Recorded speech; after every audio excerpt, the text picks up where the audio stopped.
First off, welcome back, podcast pastor Jason Wood. Oh, yeah. Do you have any hot takes you want to just throw out there first before we get started? So, the tax system. Oh, man. All right. Yeah. All right, so we're first one. This one, I mean, I don't know if there's a lot to dig into, but I thought it was good. He said, being ready isn't a feeling, it's a decision. And that he was really talking about just sales and difficult things, and that we don't, that our inaction is not because we're not ready, it's because we didn't make the decision to take action. So I thought that was good. True freedom isn't doing whatever you want. It is doing what you ought to do. Okay, slow down. Yeah. Slow down. Okay. Say more. True freedom isn't doing whatever you want. It's doing what you ought to do. Well, doing what I ought to do doesn't sound like freedom to me. So what do you mean there? That's a very biblical principle right there, of what true freedom is. Yeah. And so... yeah. Well, and we can make that correlation easily, right? That when the Bible does talk about freedom, it's not talking about Jesus' teaching is counter cultural on what freedom is. Yeah. Well, you think, the first thing you see in the garden in Genesis 3 is what we think of freedom, which is doing what you want to do. You take this, you're an autonomous person, right? That is not the way this is. Then you see from the life of Jesus what is true freedom, and it's something that's very counterintuitive to us. It's what's called the cruciform life. It is the principle of to find life, you have to lose it. And what it is this picture of giving up your life for the sake of others, what you ought to do. That's where life is found. That's where freedom is found. We are so conditioned in our world, in our culture, even our own flesh, for the opposite of that we run from those things to keep things easy, and we live this life that isn't necessarily always feeling free. And I think there's something to that. So, yeah. When we think about the people in this world that are the most free and celebrated for being the most free, I think our world has a tendency to really lionize the true originals and the true greats and the true, I did it my way, the Frank Sinatra thing. Yep. So as you think about that, and we're really going off on the trail right now, but ultimately, how do you see what the world champions as freedom versus how your internal model for that works? Yeah. So the way I think sometimes, if I'm being honest, is that money and security brings you freedom. That once you have enough of this, then you'll be free. And we've seen with celebrity culture that's simply not true. I was reading about in this book it was about Madonna and about Tom Brady. You were reading a bock about Madonna? No. It was a book about other things. And it was a story about her 80s era. I'm into it, man. I'm a Swiftie, so I can't do that. And how she accomplished all these things, and it wasn't enough. And Tom Brady said the exact same thing. He accomplished all these things, and it wasn't enough. And so we think in our minds, well, they must have freedom, because they do what they want to do. They're the best of their field. They have full security financially. They must be free. And they're saying that they're not free. And what I think about freedom, it was so funny, is this random picture is someone like Rich Mullins. I don't know if you know his story at all. He's my favorite, by the way. Yes. He's Christian musician. Ever. Yes. And he lived this nomadic, hard to describe kind of life. But when I think about a person being free, honestly, that is who I think about. Yep. And it's just very interesting. I have to say this about him. It's such a cool fact. So through his writing, he wrote some very big songs, and those songs would have been entitled to a lot of monetary compensation. Yep. He went to his manager and he said, whatever the average salary for the American is, like it was like $24,000 or whatever at the time, he said, just pay me that every year. Yeah. I don't want the rest of it. There you go. How many people do you know that would do that? That's just incredible. Just incredible. Yeah. Yeah. So for me, when he talks about what you ought to do, is, the freedom is that you can focus on the task at hand and not be distracted. That's right. Right. And that's where the freedom is that you're able to focus on what needs to be done. Yeah. Cool. It's good. Step by step. That's good. Another good one. Yeah. Then the Awesome God. Awesome the God. kids are like, oh, yeah, there's a new version of Awesome Yeah, God. Phil I'm like, Wickham's no. Hey, No. does it sound prettier? Maybe. Maybe. Can I get on my rant about what people do to hymns? It just drives me insane. Actually, I do want to hear this. Go ahead. I want to hear this. Go for it. You hate the new refrains they're doing. There's all a the things. trend with these people now, and they're like, "Hey, what does Amazing Grace need? A chorus. Let's write a chorus for Amazing Grace." Most famous song in the history of Christianity, right? It just drives me insane. Yeah. All right, go ahead. We know it all. All right. We know it all. Oh, man. You are managing your feelings or they are managing you. That's a very, very, very good one. Yep. Okay, let's just park here. Yep. Can I Feelings. Can I give you a book? Sure. I told this to Josh earlier, Managing Leadership Anxiety by a guy named Steve Cuss. And the principle of the book is very similar to that many times we have no idea what we're bringing into a leadership situation as far as our own fears, hangups, anxiety, and that's what's driving our leadership and not what we actually need to do. And in that kind of scenario, we're not leading people, we're using them to manage our anxiety. And whether it's a fear, so say in a business setting that you're worried about the money and the profits, right? And if you don't deal with that, when you come in, you're not leading your people. You're really just trying to get them to massage your own fears and anxieties. Yeah. And so as a leader, we have to come into a place where we have managed whatever the thing is that we're coming in with. And typically we don't realize that because we typically live from a place of pain many times and a place of fear. And when we do that, we just inherently lead in a very flawed way. So, good book. I encourage you to read it. I like that a lot. What about you? What does that mean about the feelings for you? Managing your feelings. I don't know. I mean, it's hard, especially for me, someone who's a 7 on the Enneagram who wants to avoid pain. Yep. And then am I good enough or am I accepted? I can't remember my question, but it's like, I don't want people to be upset with me, really. I mean, that's Are you wanted? Am I wanted? Am I wanted? Yeah. So I really just don't want people to be mad at me. And so, so a lot of that is with my feelings is I can tend to avoid difficult conversations, things like that, or I can take criticism very personal and internalize it. And so for me, it's mainly, I don't know. I mean, there's a fine line, right? Because if an employee or somebody needs help, then I want to help them. But then at the same time, it's like, oh, I'm trying to run a business here. I don't want to get taken advantage of. And so I don't know. That's just in that context. Yeah. I think you're exactly right. That managing leadership anxiety or the managing the feelings, there's so many times, like I've got a situation right now in my mind that's looming large, and it's just a conversation I got to have. Me too. You want to switch conversations? Well, you do mine and I'll do yours. Yeah, that's what I'm thinking. And I'll tell you what to do. Okay. This episode is sponsored by Clint Davis Counseling, helping people make lasting internal change for external growth and success. They provide professional counseling, education, and resources to the community of Shreveport, Bossier City. They have 3 locations, one in Shreveport, one in Bossier, and one in Benton. So go to ClintDavisCounseling.com or give them a call, 318-562-6903. well, it's something where I feel like the deal that I made with somebody is getting a little one-sided. Okay. And I did this to try to help and make a win-win, and I just don't feel like it's a win-win. So now in my mind, I'm thinking about having to call this guy and say, hey,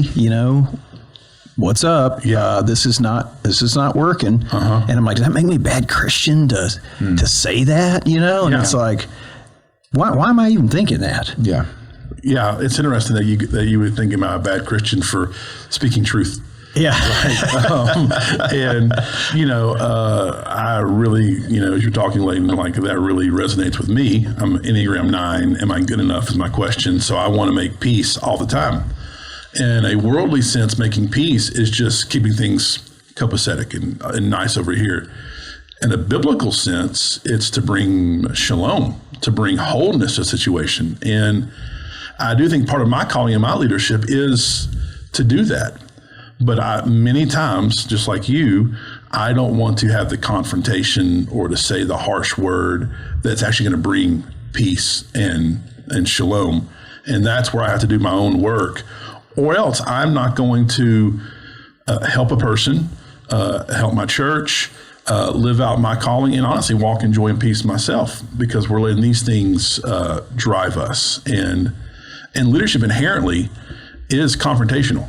That is inherently what you're doing, because you're the one setting the line, enforcing the line on some levels, and I am still growing in that as a leader myself. And so, it's hard. I think it's the way for many people. I mean, there's certain genuine people, we're not going to call them psychos, but that they just genuinely kind of live for confrontation. Yeah. There's you know them as soon as you see them. Mm-hmm. And then, but most people, I think, and then they get put into leadership, they end up having, they come up with these, coping mechanisms or sideways ways of doing things that all comes from a fear of confrontation. Yeah. Just the simple act of saying, "Hey, we need to talk." Yeah. So, what would you say to those people? I think it's a front end and a back end. What I mean by that is front end. This is going more to a counseling kind of perspective is seeing where that pain comes from, where that fear comes from. Because when there's fear there, if you start pulling that thread, there's something there at the very bottom of that's really driving that. And then Leighton touched on this, might be that if you were to put this out there and the employee was to fire back or to leave, that might hit your wound of that you're not wanted. And that then you're giving this person that you're supposed to be leading power over who you are. And so we got to deal with that on some level and see how we can heal from that, to see on a spiritual perspective how God is the ultimate one to provide that truth for you. That's the kind of the internal, the front end. Sometimes you just got to start doing it. Sometimes the peace comes after you do the hard thing. There's sometimes you just got to That's Adam always brings it up, and I don't know where we heard it from, but he says, "Hey, if I have to eat a piece of crap, I want to eat it in one bite." That's good. That's good. So, that's really good. There you go. You just got to do it sometimes. It's really good. Because there's some things listen, it's just hard. When you got to, if it's an employee that that maybe you like, and they are, or the situation with this friend of yours, it's not fun. There's just no way around that. It's not fun. And so you just got to what's the phrase? Eat the frog, do the first thing, and just move on. And that's the question is, where is the line? Because what I want to say and what would sound very great and idealistic would say, hey, my job is to make decisions that are best for the company, not what makes people happy. Right? Yeah. And I would say that, but then at what line is that? Is me making decisions best for the company hurting people or not being kingdom minded or focused, right? Yeah. So it's what's driving you. If what's driving you is what's best for the business, the kingdom, and your employees, as opposed to being driven by quieting the noise and the fear and the anxiety in your own body, which is what drives us a lot of times, whether we know it or not. That's when we get into trouble. And so, for me, there's many times that I have to, before either a hard meeting or a hard day, I will sit there and I will journal out to God what's going on in me, and to kind of almost, I heard a phrase, it's a great phrase in this book, that the Holy Spirit is the counselor whose office is always open. And that's literally talking to him like a counselor and letting him encourage me with truth, so that I can, part of this was called being dysregulated and regulated. That when we're dysregulated is when we have fight or flight, right? And so some people, when they're dysregulated and it comes up, they're ready to go. They're going to scream, they're going to push, they're going to whatever it is. Some people like me, they're going to tuck and run, they're going to hide. But we have to learn how to regulate ourselves before we go into a leadership setting, so that we can actually lead. If not, we're doing something else. Yeah. Being tough. Yeah. Well, I mean, being tough has this stereotype, right? You sure? Of Clint Eastwood or something. Yeah. How many times did Clint Eastwood say, "Hey, let's sit down and let's just have a thoughtful conversation about this situation"? Yeah. What's harder, right? Is it harder to do what he did, or is it harder to do what you're saying about, an intense confrontation where you've got to work something out? I really don't know. I think about I think it's partially kind of your personality on some, like you said, some people are just very okay with confrontation, very okay being direct. And so what's funny is you even talked earlier, Layden, I think about you, that you have some of that gift sometimes, that you have the ability to be direct, but you're saying even for you, sometimes there's a fear in that. Is that fear? Is that fair? Yes. I have confidence being bold when it's factual and like it's just kind of clear cut. It's clear. Yeah. I don't do well when there's just an uneasiness about the situation. Yeah. And that there's just kind of like maybe there's two sides. I just know that something's not right. Yeah. Yeah. Yeah. And then, that's where it gets difficult. Yeah. I think one practical tool in that is to just be curious, is to, your situation right you're talking about, is to begin by asking questions, to seek to understand. And then from there, you get some clarity on what actually is the issue and what needs to be addressed, as opposed to having our own perception of what we think without fully knowing. Gotcha. Because things can turn monumental in our head when maybe none of that's real. Yes. Or as you hear more evidence, as Layton's saying, it might become more clear and more black and white. And I think we're all predisposed when it's more black and white to be more bold. Like when I see something clearly wrong, clearly right, I have a little more clarity to speak for myself as well. And so asking questions sometimes can say, oh, you are just being selfish. All right, let's go. So, all right, 3 ways to learn. Okay. Your mistakes, others' mistakes, or you just don't learn. What do you mean by number 3? Well, I guess that you either keep making the same mistake over, or you don't pay enough attention to other people's mistakes. It's funny because at Zeke's practice yesterday, I said that to them, because when they're in line waiting for a drill, they don't pay attention. And so they get up there and make the same mistake that the coach just got on to the previous 5 kids for making. And I'm like, hey guys, watch. If you watched and observed, you would avoid being called out. Yeah. And life's way easier to learn from other people's mistakes. It is. Right? It is. Yes. Yeah. By the way, that is a coach. You are a coach for that team, Layton. They called you a coach. Like, you're a coach. That's being a coach right there. Okay. I have a hat. Yeah, you have a hat. Well, I got a shirt, but it didn't fit. You kind of look like the first base coach that would wear the real short gray shorts. Yes. One time, I hate to tell the story. We had that dad, and he was wearing those short gray shorts. And you know how sometimes coaches will kind of get down in like a catcher stance. Oh yeah. What I saw that day, scar. I can see it right now. I can't believe what I'm looking at right now. And he's down in that catcher stance in those short gray shorts. Yes. And I'm thinking to myself, I don't ever want to get old. I think you're describing a felony what he was doing and wearing. I don't think he meant it, to be fair. My experience in that is the downtown YMCA. And so going down there for some basketball, I saw things that no 10-year-old boy should see.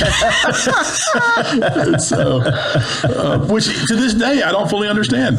I still don't get it. Because I'm now that age of the men that I saw, right. and I would never walk around like that. Yeah. But hey, good for them. I think he just needed a real dermatologist. I think that's what he needed.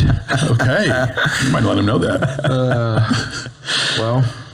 So there you go. Anything else on that? You want to go to the next one? Yeah, what's the next one? This episode is sponsored by Ivy's Building Materials with 3 locations in Halton, Blanchard, and Mansfield. We are your locally owned home center. We have hardware, building materials, anything you need to build a house, to fix a toilet, to paint a room. Come see us at Ivy's Building Materials and see the service that we are known for. IvyLumber.com. All right. Now he got into handling conflict, but this was good. He said, the more uncomfortable work you do, the more successful you will be. Yep.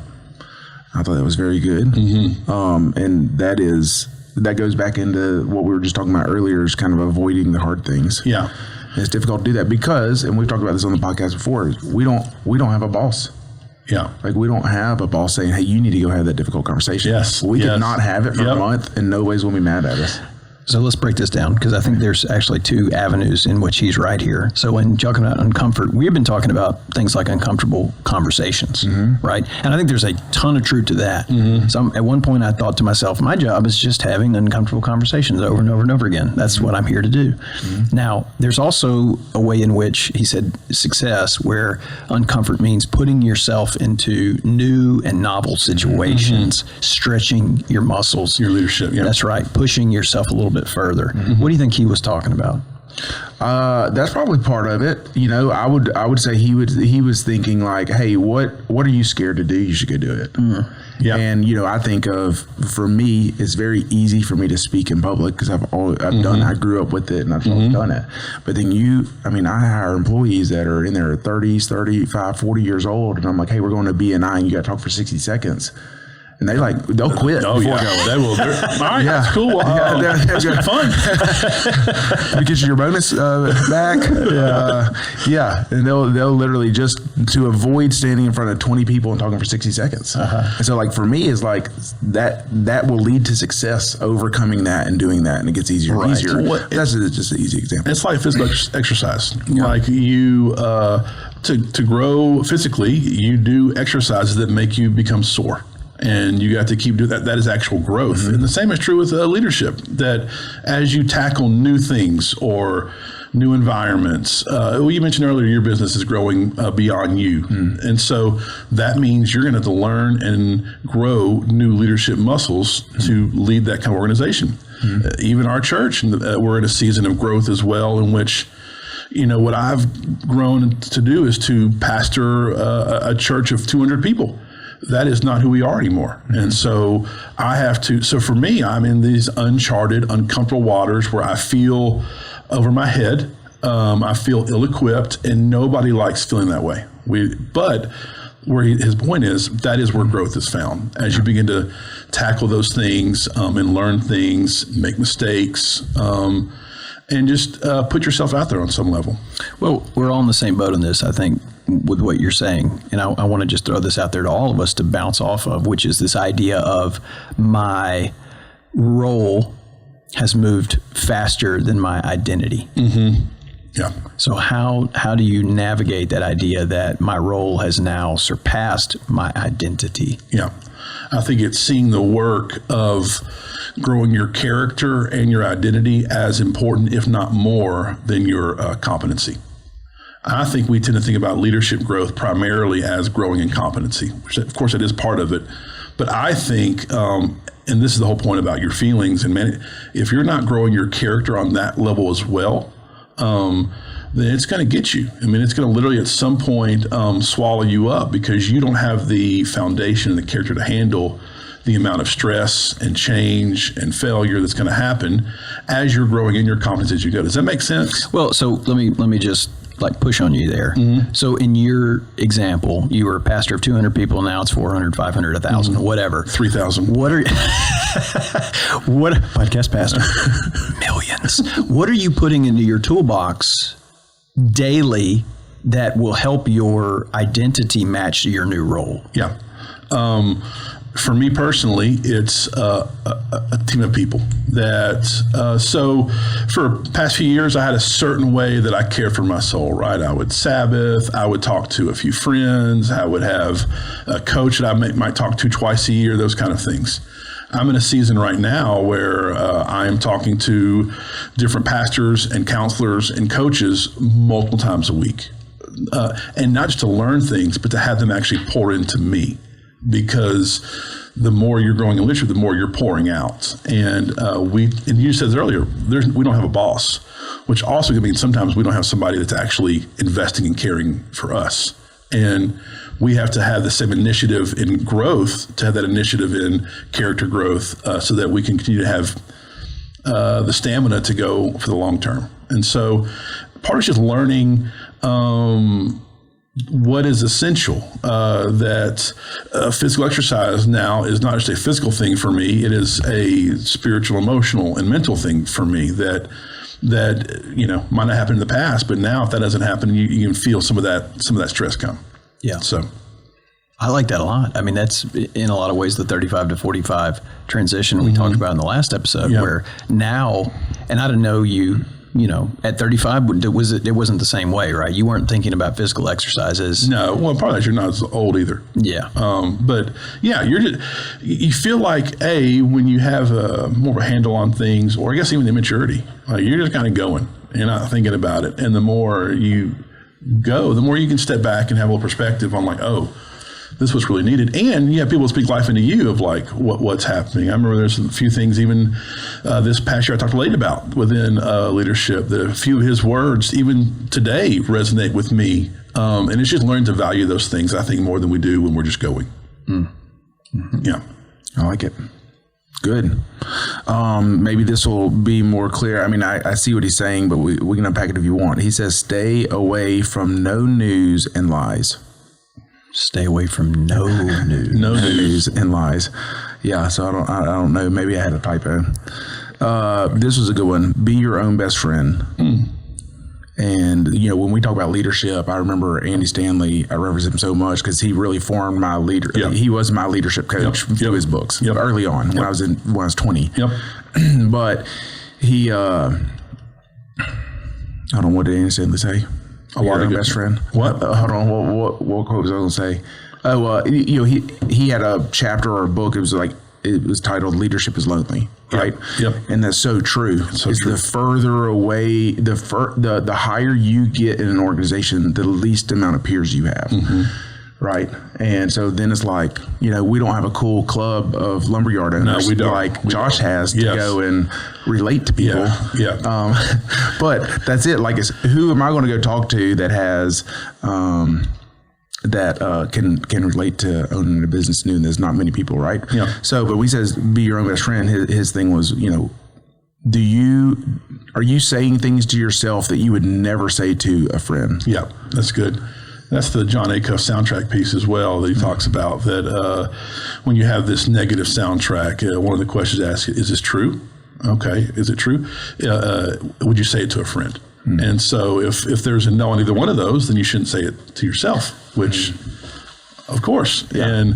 But we also inherently are the most critical and unfriendly people to ourselves of anybody. And that is, and I think part of it's learning yourself and what you need to be a good friend to yourself.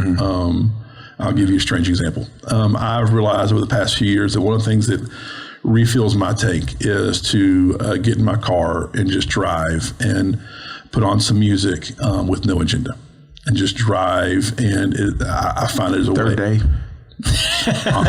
Honestly, yes.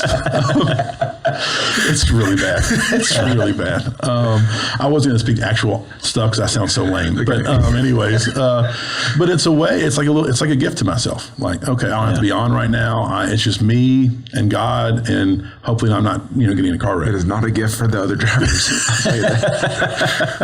True story. No, I do that. Yeah, one of his points was he's like, I'm just audible. Like, you think of a friendship, it's a conversation based, right? We go, we're hey, how are you doing? How are things going? So he just has a conversation with himself. That's good. He's like, hey, good morning. Hey, you're looking good this morning. Okay. He's like, thanks. He's like, you want breakfast? I'd love breakfast. I'm hungry. Let's go get breakfast. Is he okay? That's right. That's good. Yeah. So be your own best friend, right? And maybe to a degree that doesn't sound so well. Let me say, let me put it this way.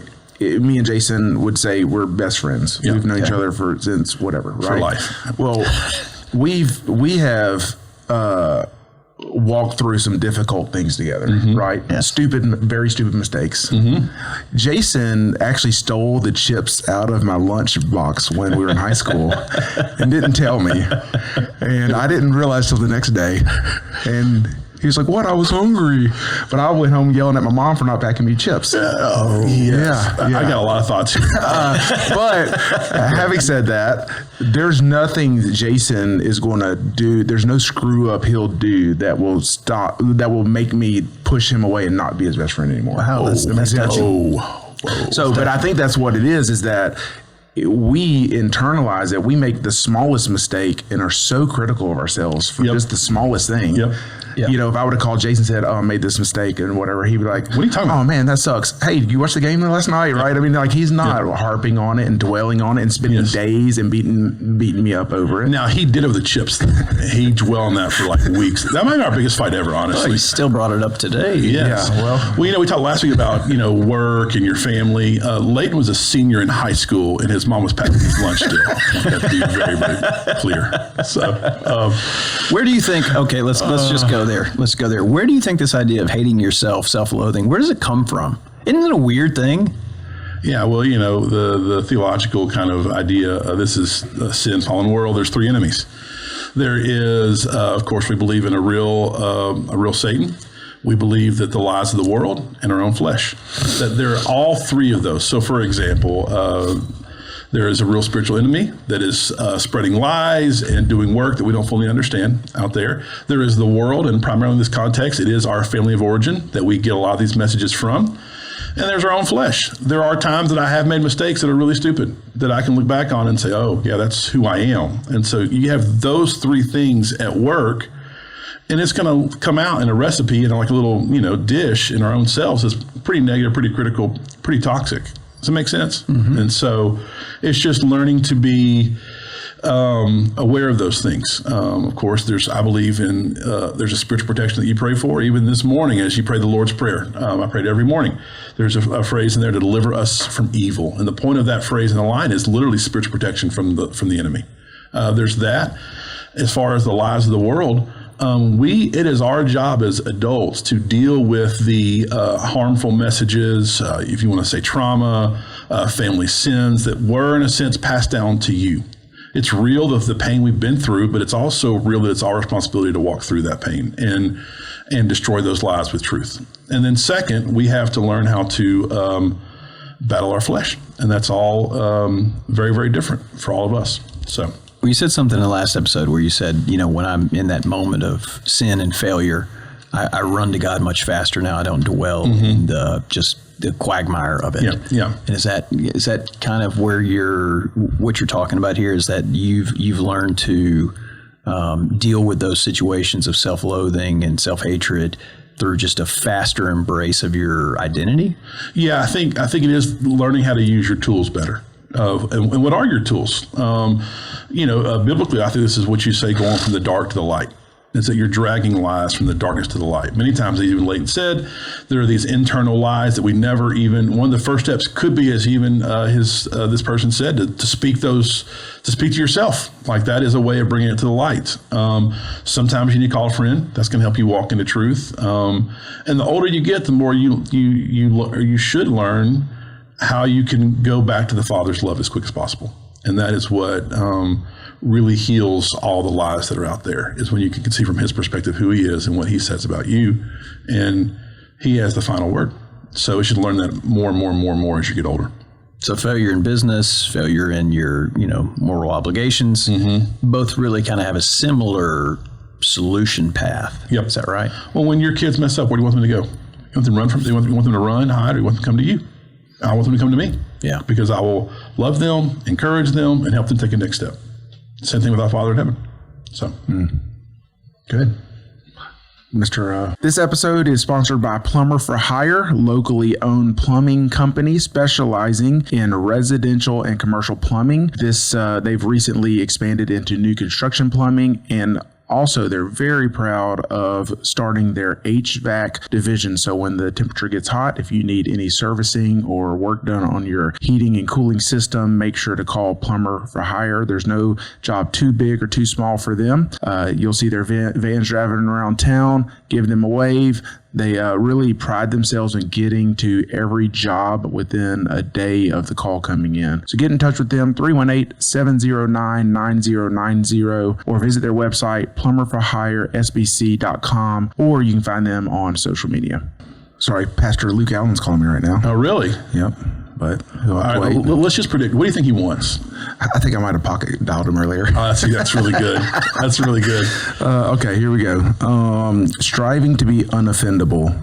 And he gave two examples which were great.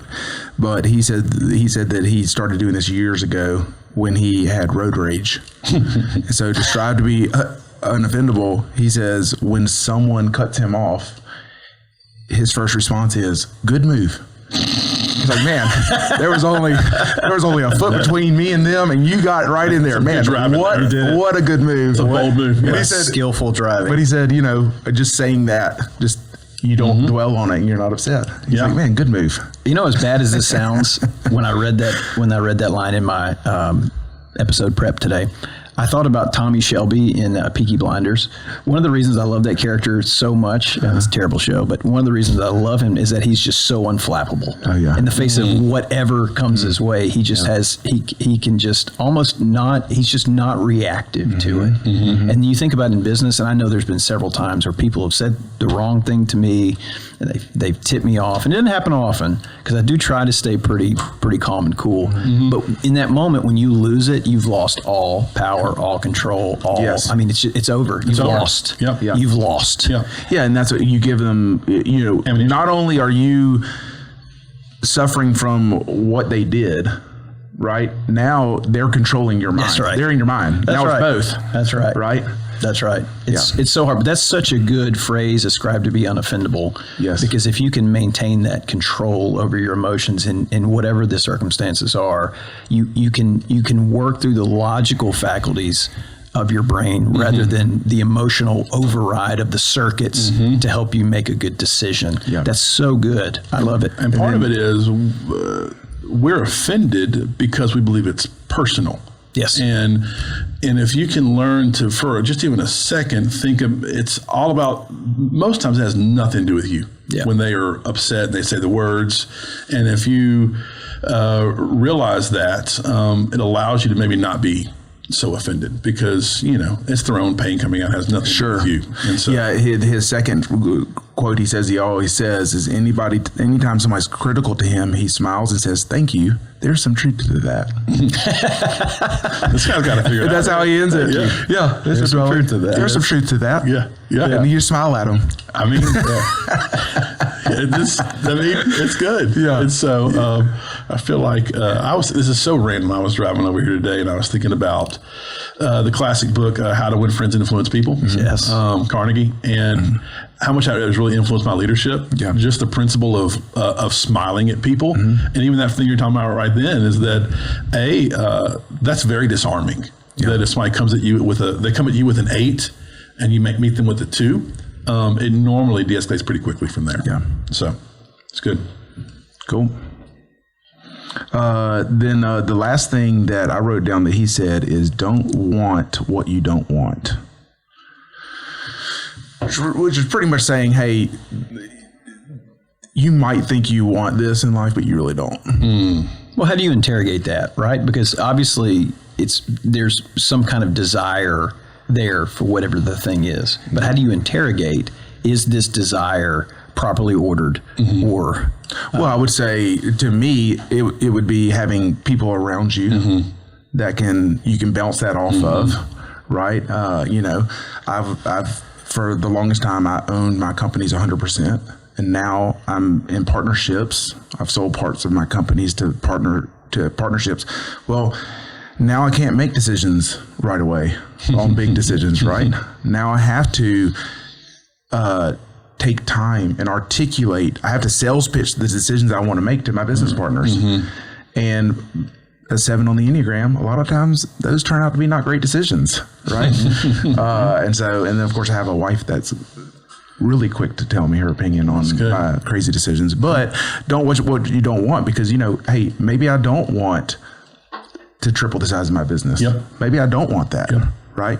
Yep. Maybe I am content here. So it's just, don't want what you don't want.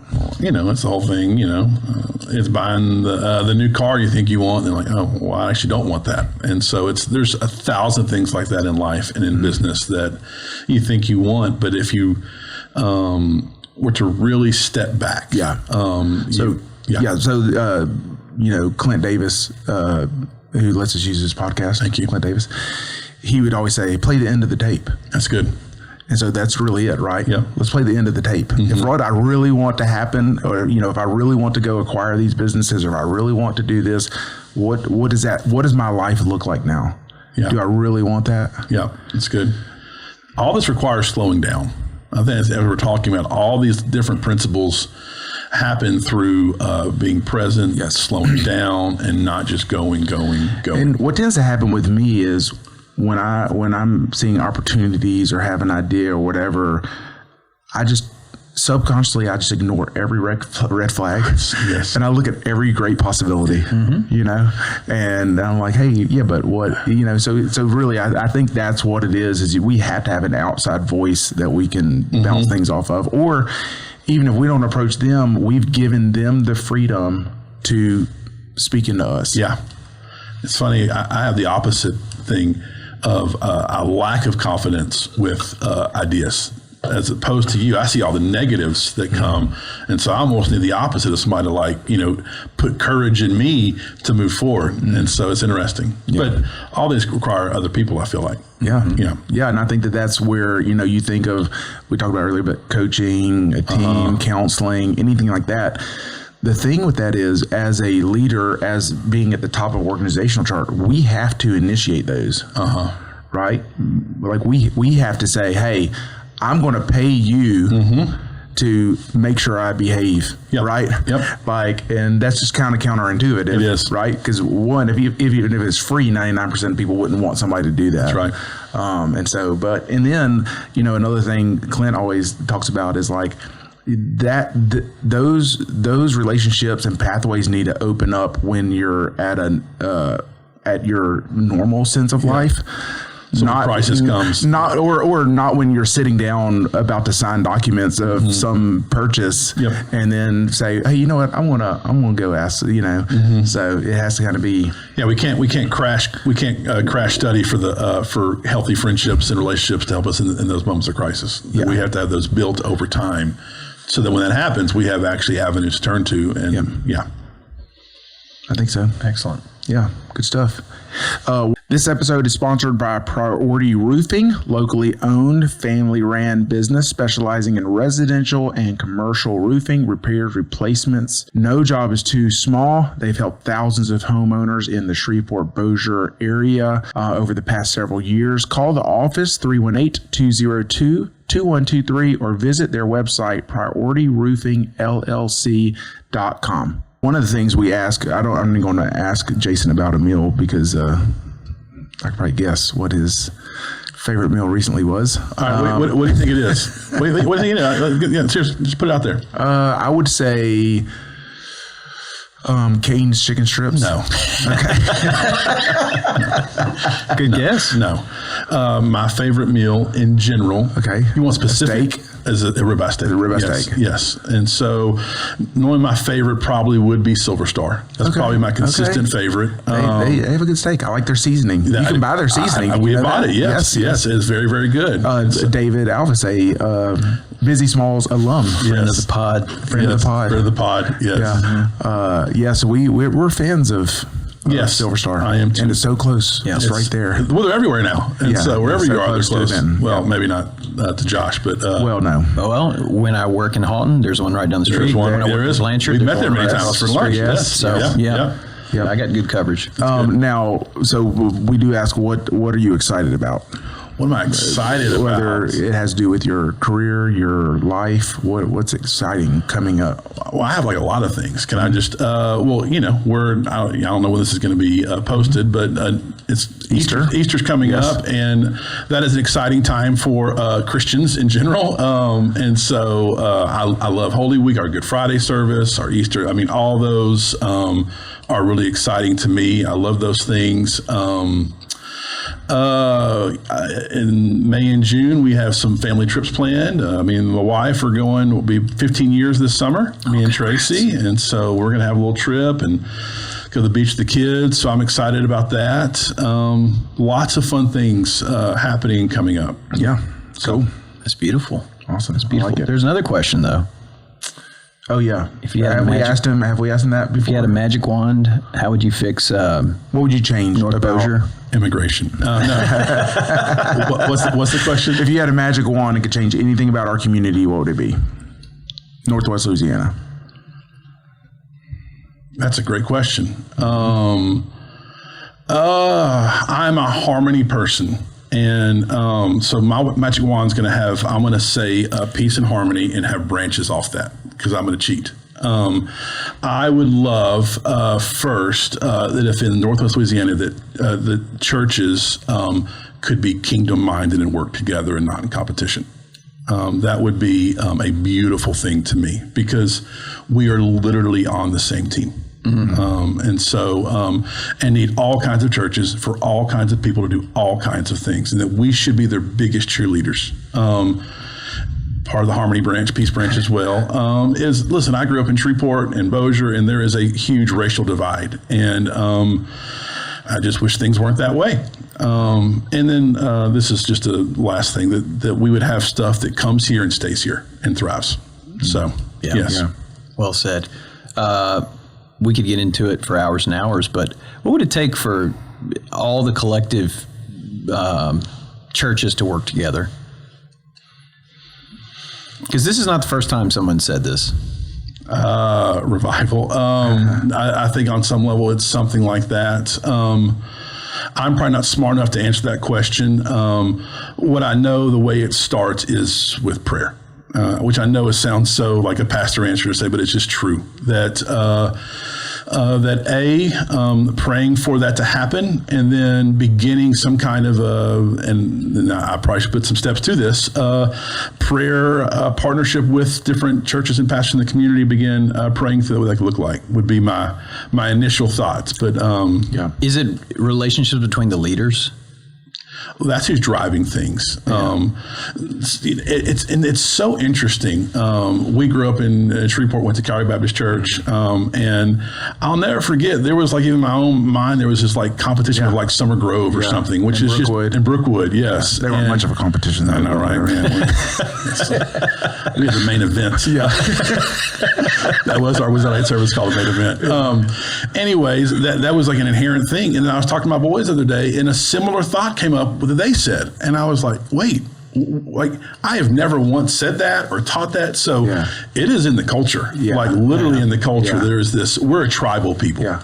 And this is another old school, I think this is a Mark Driscoll quote, but he's like, when you idolize something, you have to demonize anything that's not there, right? Yes. And so when we make churches the idol and not the mission. Yeah, well, right? When it's a brand, like when it's, Coke and not Pepsi, because Pepsi's terrible, right? And absolutely, but it's also, it's just humility. It's humility, because the moment that you think that like your church has a corner on something, that's fool's errand right there. That's fool, because I just started reading that book, Hail Mary something. Project Hail Mary? Project Hail Mary. I started reading it. Can I get a minute? I got to get some thoughts. But what I was thinking through is like, you get catastrophic news that like literally the world's going to end. Right. The churches wouldn't be territorial anymore. That's right. They would say, hey, Century Tel for the next year is open for prayer. We need everybody in there praying, right? I mean, that's what would happen. That's what happened. Exactly. And so, that's completely true. Can I turn for a moment? Sure. That book is my favorite book I've ever read. Really? What? Yes. Fiction book. Fiction. Okay. Fiction book. Fiction and see, book. and I avoid fiction books. Yes. There's a movie coming out. I saw the movie. Yes. And it is probably one of my favorite movies I've ever seen. So it holds up to the book. It makes it better, or is it?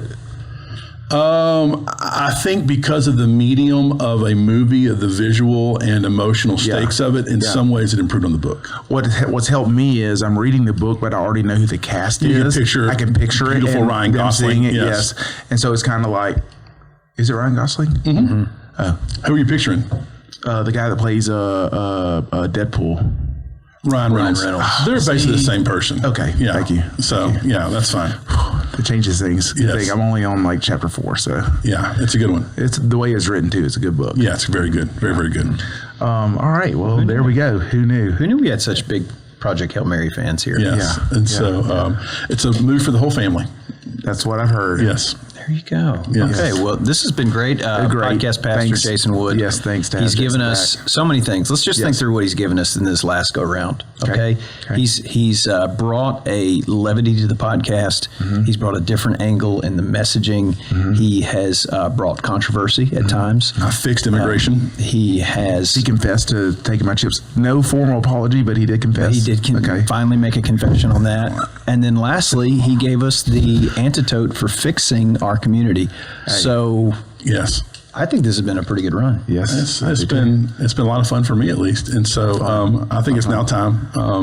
I am sorry. Oh, hey. Will you forgive me? Will you forgive me? This is a big one right now. This is Come here. Bring it in here, big fella. Bring it in here, big fella. for our listeners. They just shared a warm embrace across the table. Bring it in here.